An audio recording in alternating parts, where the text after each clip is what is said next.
3, 2, 1. So I have this old airsoft sniper, and I could just throw it away, or I could make it shoot mini marshmallows at 950 feet per second. The first thing I did was take apart the rifle to get access to the piston cylinder assembly. This system is made up of 5 parts: the outer cylinder, spring aligner, spring, piston, and cylinder head. Originally, the sniper worked by sucking air into the cylinder when cocking the bolt and storing potential energy in the spring. Then, when the trigger is pulled, the energy is rapidly converted into kinetic energy and pushes fast-moving air through the cylinder head and barrel, effectively shooting a BB out of the gun.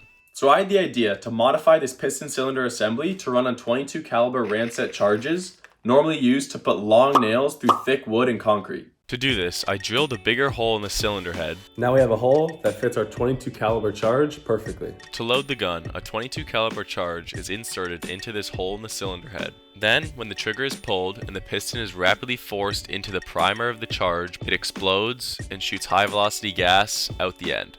The original piston is made of a hard polymer material, which I think I can reuse. The one thing I'm worried about is that when this piston goes up and hits that 22 caliber charge, the primer, I think that primer will have a lot of force and could break the skinny little polymer tip that this has. So what I'm gonna do is I'm gonna get this bolt and put it up through here so that the bolt is what hits the primer, and hopefully this will be a lot more robust and last a lot longer. Okay, so I cut off the stock of the rifle. So now it looks more like a pistol or like a revolver type thing. The only thing is I have this little hole now, which is kind of weird for your hand. So I'm gonna fill that in with epoxy clay and sand it down nice and smooth.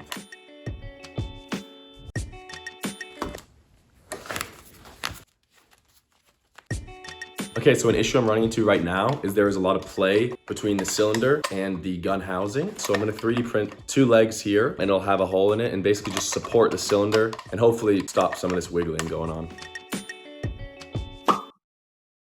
This is what the end of the gun looks like now with that 3D printed part. It definitely did help reduce a lot of that wiggle that was going on, and it definitely looks a lot better too.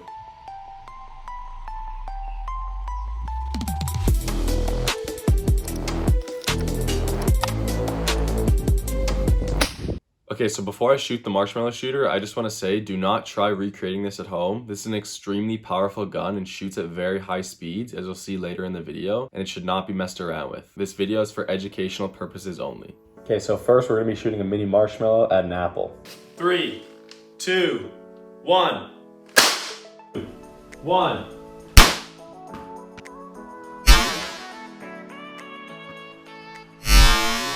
This thing is full on shooting flames. I mean, look at that.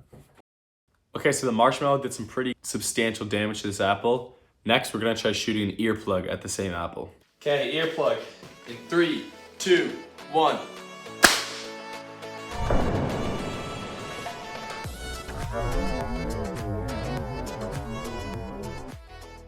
So the earplug is actually in the apple.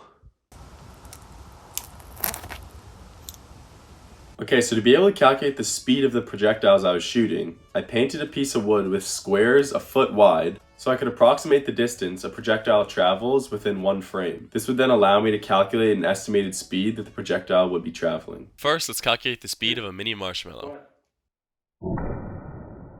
This is the first frame where you can see anything come out of the barrel, and then in the next frame, you can see the marshmallow about 4 feet away. Considering my camera was shooting at 240 frames per second, we can calculate the speed of the mini marshmallow to be 960 feet per second. This is about 650 miles per hour and just under the speed of sound. Assuming no air resistance, this means that if I shot the marshmallow from the end zone of a football field, it would travel just under 2 fields in 1 second. Okay, so I'm gonna end the video here, but keep an eye out for my next video where I plan to make and shoot exploding bullets out of this thing. Also, please like, comment, and subscribe. These videos take a lot of effort, and it'd be awesome if you guys could help me out. Follow me on Instagram if you want to stay updated with what I'm doing and get sneak peeks into new videos. Thanks, and I'll see you guys in the next video. Peace.